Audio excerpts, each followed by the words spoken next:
Nguva ino zvobuda pachena kuti VP Constantino Chiwenga's challenge yakaonekwa mutanga kugore rinori yoonekwa kunzi aiwa ichiri ngoripo kune matrue supporters aVP Constantino Chiwenga.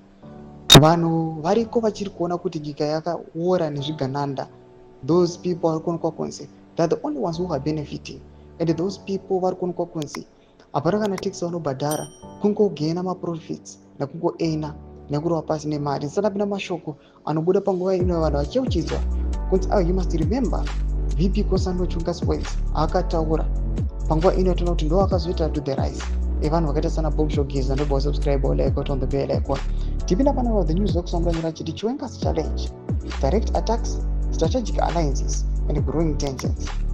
While acting president in January, Chiwenga took a bold step by launching open attacks against Mnangagwa's leadership, directly accusing him of kleptocracy and political failure.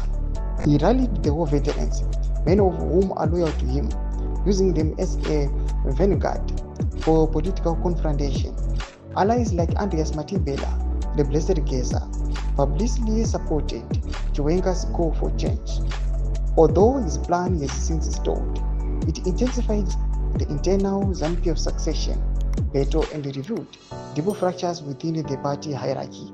Mashoko ari kuda panguva ino nkonzi aiwa mashoko akatokwa naVP Constantino Chiwenga akaexposa zvakawanda, akalead to the rise aiwa yana Matibela wachina wana Bob Shogeza. Mukatarisa these two people aiwa tingatovati vari vatatu mutungamiri wenyika VP Constantino Chiwenga, they exposed everything zvese zvaitiwa in the background, zvaitiwa nezvigananda zvazvisingazivikanwi nevanhu.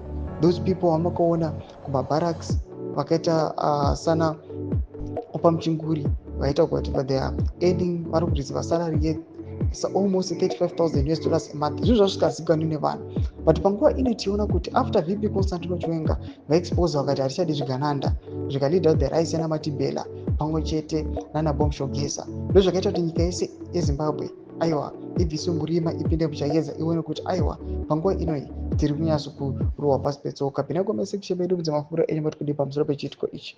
Subscribe or like, so on the bell icon.